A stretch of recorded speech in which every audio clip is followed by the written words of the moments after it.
In this instance again, Jesus said, go your way.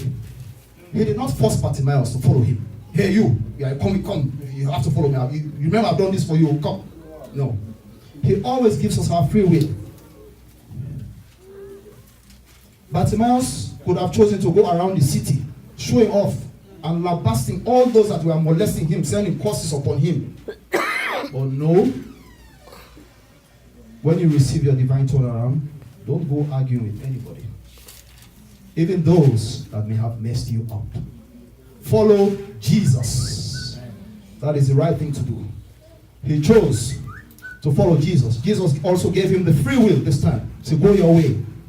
But he chose to follow Jesus. We're going to wrap up soon.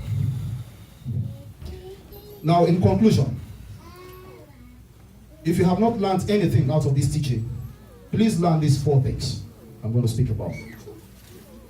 If you've not learned anything, please learn these 4. There's 4 observations I made about Bartimaeus. First, he recognized, after hearing, he recognized and confessed Jesus as the Messiah. Because calling him son of Jesus, son of David, is a recognition that he is the Messiah. So he recognized and confessed Jesus as the Messiah, as his Lord and Savior. That's something we should always do. If you have not done it, please use this as an opportunity today. You may not know what tomorrow may bring. Accept Jesus as your Lord and Savior. Confess him as Lord over your life. That is what Bartimaeus did. By crying out, Jesus, son of David, I was recognizing him as the Messiah. The second attribute I noticed about Bartimaeus, he was persistent. Yeah, he persisted. And he kept his focus on Jesus, despite the best effort by many. Even the Bible says, and many tried to stop him. Many. Despite the efforts by many to silence him. Don't stop. Be persistent. Keep on crying to Jesus. No wonder the Bible says in 1 Thessalonians 5:17, pray without ceasing. Don't stop. He was persistent. That's another lesson to be learned from Bartimaeus.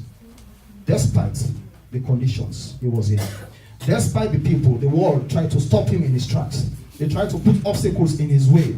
He did not stop. He was persistent. And he kept his focus on Jesus. The third attribute, his faith. As we read in Romans there, faith cometh by hearing, and hearing by the word of God. His faith, which cometh from hearing about Jesus, healed him and restored him.